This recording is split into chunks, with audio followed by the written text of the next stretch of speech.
Stay tuned for news of an Irish gala concert artists including John McNicholl, Terence O'Flaherty and the London Celtic Youth Orchestra. We'll have a song from John later on, but to give you a flavour of the night, here's an excerpt from Terence singing Down by the Glenside, followed by a little taste of music from the London Celtic Youth Orchestra. Starting off with this one, let's start with Terence O'Flaherty and Down by the Glenside.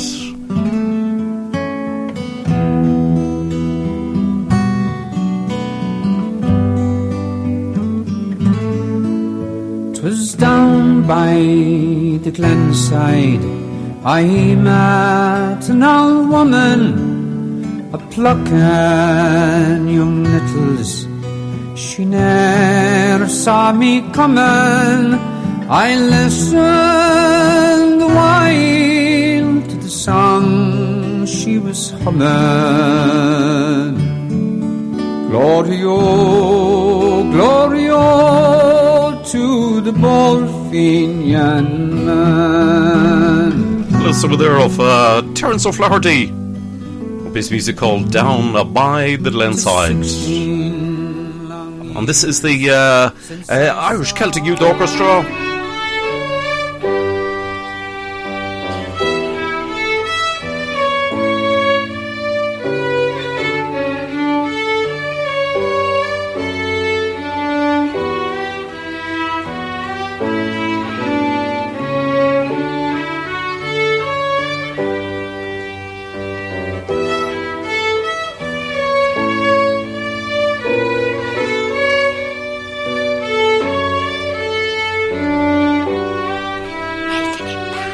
That's the London Celtic Youth Orchestra, and titled The Blighted Landscape, written by Michael Rooney from his suite of music called McCalla in 1916.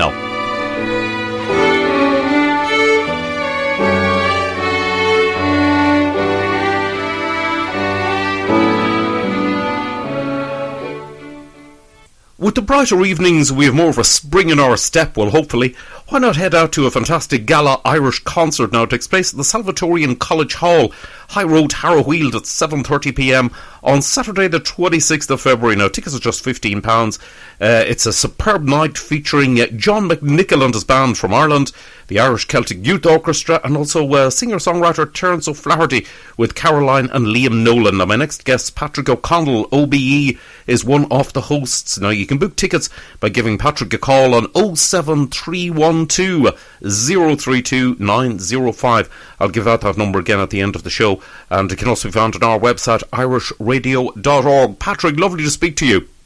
Lovely to speak to you, Jerry, and whilst I am familiar with your voice, it's great to be able to chat with you on the phone.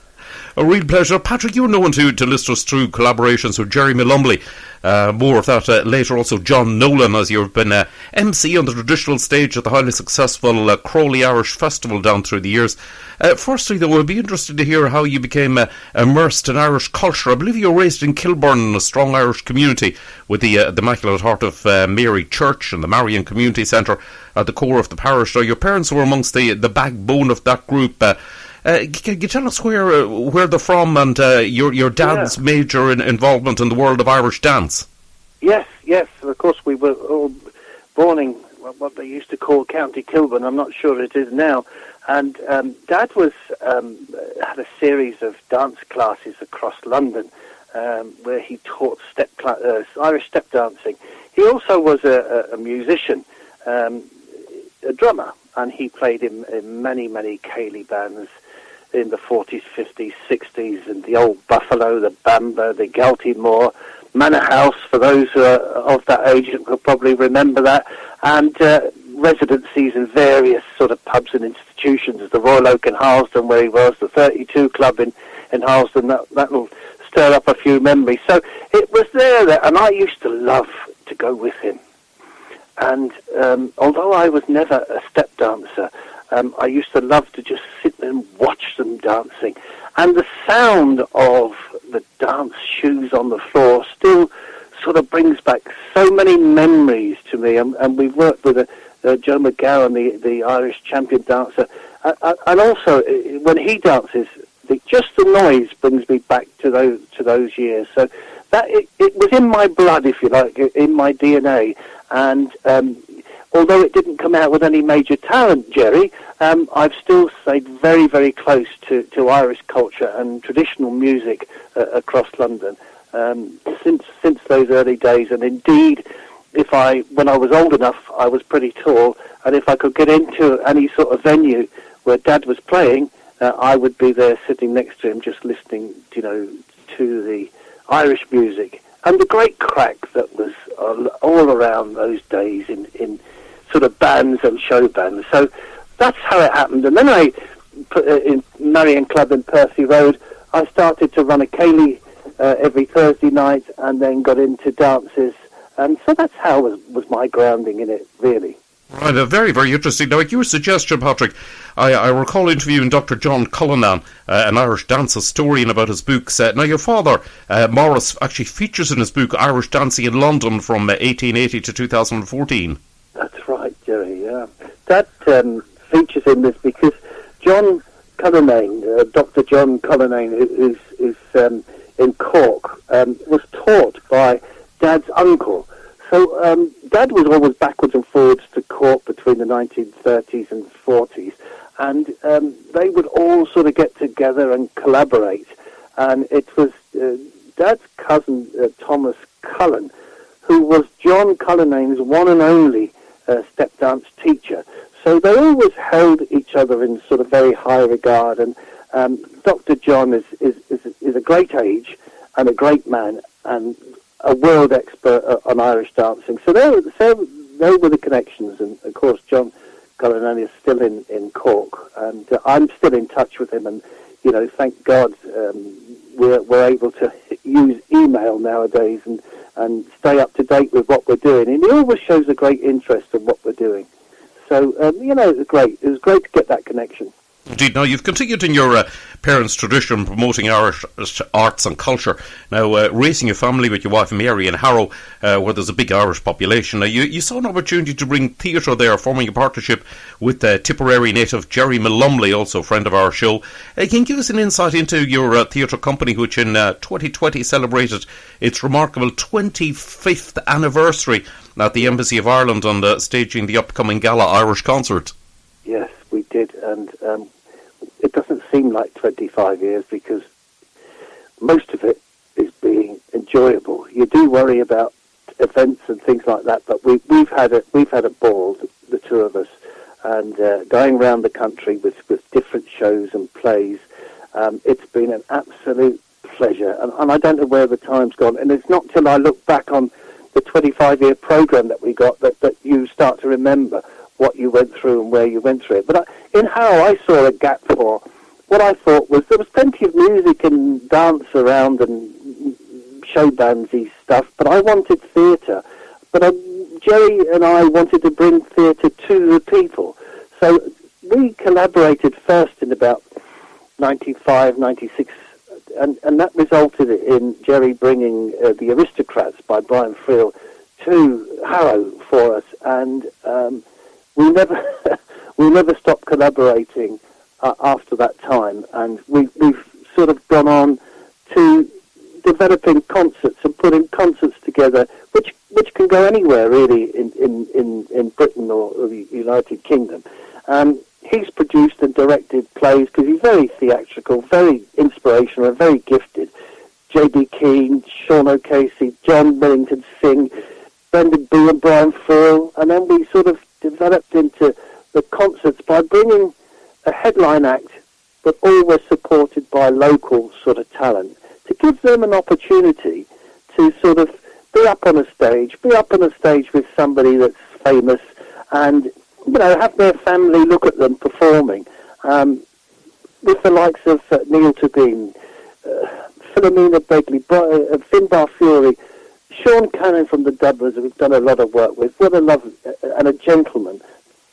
Jimmy Cricket, one of the most funny individuals that you'll find. Johnny McAvoy, we were lucky to work with. Brendan Shine, the late, great Dermot O'Brien, sadly taken far too early. We're also associated with a magnificent organisation called the Irish Rambling House, who come on a yearly tour here. Of course, haven't been for the last few years, but I've got my fingers crossed that they'll be back this year. and we'll be able to sort of facilitate them having a big do in London. We also were just so lucky, Jerry, to be able to team up with a play called, a two-hander called A Rare Old Times, written by Ken McElroy, and it was based on the lives of Brendan Behan and Patrick Kavanagh. That was an outrageously funny two-hander without any real scenery, just the two of them sitting in a pub having a chat. That was fantastic. We took that everywhere, even to Scotland. Sadly, they no longer can tour, but that was a very big highlight, I think, in our collaboration. And we also facilitated two plays from Selbridge and County Kildare, plays from the Croquet Hill Club from the west of Ireland, the last one being the Three Hail Marys we had here in Harrow, just before the restrictions, days before the restrictions came and the pandemic hit. So we've been very lucky indeed. Indeed. Now, your immense contribution, Patrick, was acknowledged in a special way. In June 2013, it was announced in the Queen's Birthdays Honours List that your good self, Patrick James O'Connell, was awarded the OBE for services to the community in the London Borough of Harrow. Now, this is linked to your work on the governing board of the Salvatorian College and also your role as a senior manager for the Department of Works and Pensions. The Irish and Irish descent have a history of making a positive contribution in the UK in all walks of life. Now, your family and friends are no doubt proud of your achievement. Do you see it partly as a legacy of your Irish upbringing? Well, absolutely, Jerry. And the pride goes in the acknowledgement. Forget about the tags that are on it, and the names can also be unfortunate linked to these awards. But this is, of course, an acknowledgement of London Irish people and the absolute dedication they have given to communities wherever they've been in London. You've only got to look at any London borough and there will be an Irish community who have reached out not only to their own but beyond their own to make sure things are comfortable and good here. And I'm very pleased. I was pleased, and my friends and colleagues were, better than I. They were absolutely chuffed that it should be recognised. More people from the Irish community should think about these awards, and we ought to be up there and acknowledged as sort of major contributors to the life in London and the foundation that makes London such a great city. And we've worked here and we've given back. That's the way I sort of look at it, and to a wider community. Excellent. Now, it's lovely to hear. Well done on all of that. Now, no doubt it'll be a great night with John McNicholl headlining. Great artist, John, of course, from Fort Glen in County Derry. And I was supposed to actually be appearing with John on the Luton St Patrick's Day Festival of 2020. However, all of that unfortunately got cancelled with COVID and all the rest of it. He's highly popular. Several hit songs from the ballads like Don't Close Your Eyes and also the Brightest Road. So no doubt nobody will be disappointed on the night. Oh, you're never disappointed with John, and the phone calls we've had already for tickets are from people who have followed him for years and years and years. Very talented and an absolute gentleman. He's so kind and so easy to deal with. Nothing is an issue for John, which is reflected in all the work that he's done. He's never, without work. He's going to Tennessee. He's got tours. He's on cruises. He's on ships, and he's arranging his own tours. Very, very popular. Very hard-working. And you won't go away from any concert disappointed with him on the bill. Indeed. Now we met Patrick at the Crawley Irish Festival. Now the rain lashed down, but John Nolan's Plan B expertly came into play because contemporary acts were showcased on the main stage in the Hawk Theatre. John McNicholl took the audience by storm in the Indoor Theatre. Now together with John on the 26th of February, as if it wasn't enough, Ailish Byrne Whelan, as I mentioned earlier on, is bringing her London Celtic Youth Orchestra to Harrow. Now, like yourself, Ailish grew up in North London. Her late father Barney and mother Rosaline, who, like myself, our Cavan natives, encouraged their musical ability. Now, Eilish now gives younger people the opportunity to learn music in a group in a social setting. They perform at events including the main stage in Trafalgar Square on the your 25th anniversary in the embassy. They really are sensational. Eilish herself, as a musician, is very highly esteemed fiddle player, and she stands alone as a recording artist. She's a teacher and a community leader, and this harps back to what I was saying about ODEs and all the rest of it. This is the Irish community giving back. It's the Irish community making sure that our traditions and our music live on, because she's been playing music since she was 7 years old. She's 5 times All-Ireland champion, and she's known internationally. She's toured everywhere. She's appeared in every major TV program. She's the musical director of the orchestra, and has been passing on traditional music and arts to numerous young people since 2004.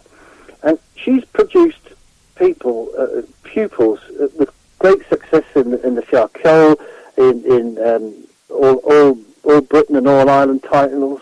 Her past pupils have gone on to perform in River Dance, the Lord of the Dance. She's performed for the President of Ireland, Michael J. Higgins, and another link for the Queen. So there you go. So she's something else. And not only that, she's established the Fiddler of London, Jerry.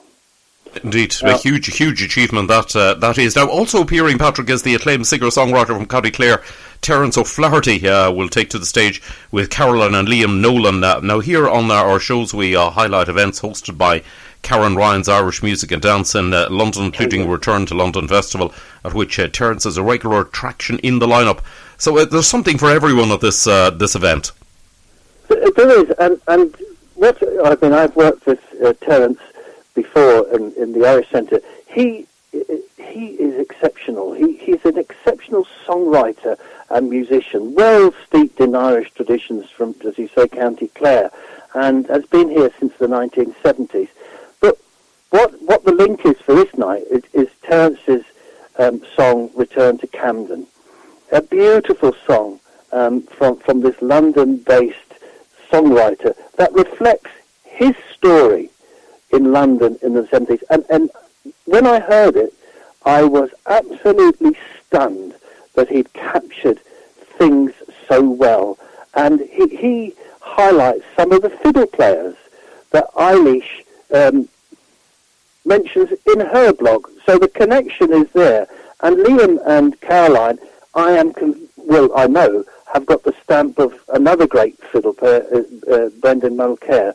So all of this show links up. This is a fantastic Irish and London Irish event that we're so happy and so proud to put on. Indeed. No, not only is the evening shaping up to be one great evening, but it's also raising money for the British Heart Foundation and the Michael Sobel Hospice. The inspiration behind the concert was the late John Collins, well known in St Joseph's Parish in Harrow. And John, his stature and dedication to the community was something else. Now, it's a fitting honour that the life of John Collins, who hailed from Kildorrery in County Cork, who gave his time so generously. Of course, that's a mark of the Irish people, indeed, in general. Now, you'll have a raffle on the night as well, and can always rely on those at the events to dig deep to help those charities. And also you have the support of sponsors and donors, which no doubt you're grateful for. Absolutely. I mean, John died when he was 68. He was still working. He worked for Murphy's, Jerry, and loved the job. I don't think he would have ever retired. And Murphy's, along with the Crown Hotel and various sort of restaurants here who knew John, have all pledged stuff for the raffle. His daughter Sharon, who works for Channel 5, has got some stuff that I don't understand, but it's about the new Nickelodeon experience. Whatever that is, there's tickets to it. I'm sure that will attract some people, a family ticket to it.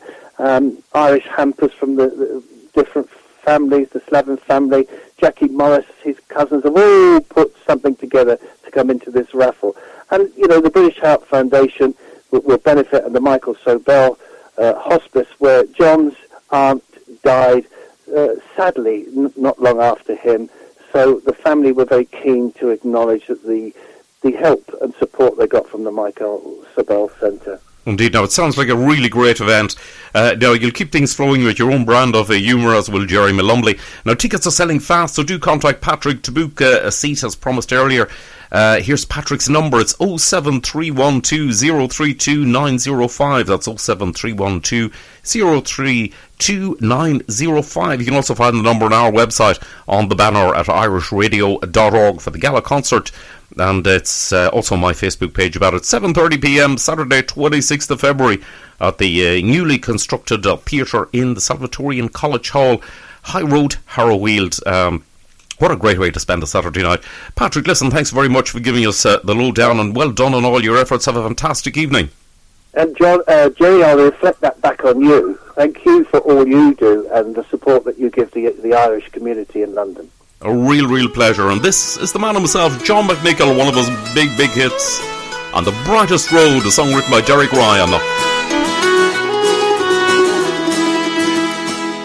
The brightest road, the brightest road, we'll make light of heavy loads.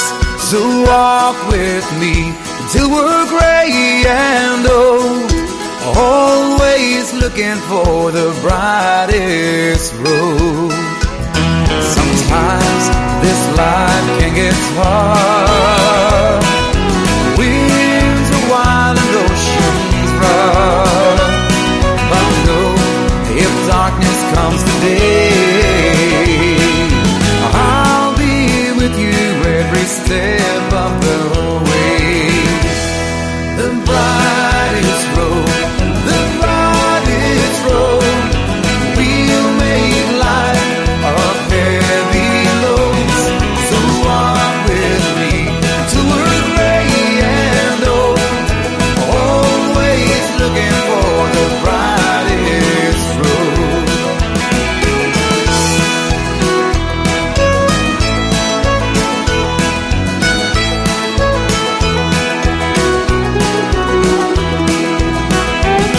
Sometimes the world can pass you by. You fall behind no matter how you try. But no, you'll never walk alone. I'll be with you till we make it home.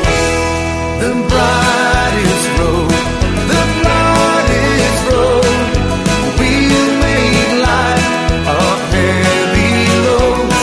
So walk with me till we're gray and old, always looking for the brightest road.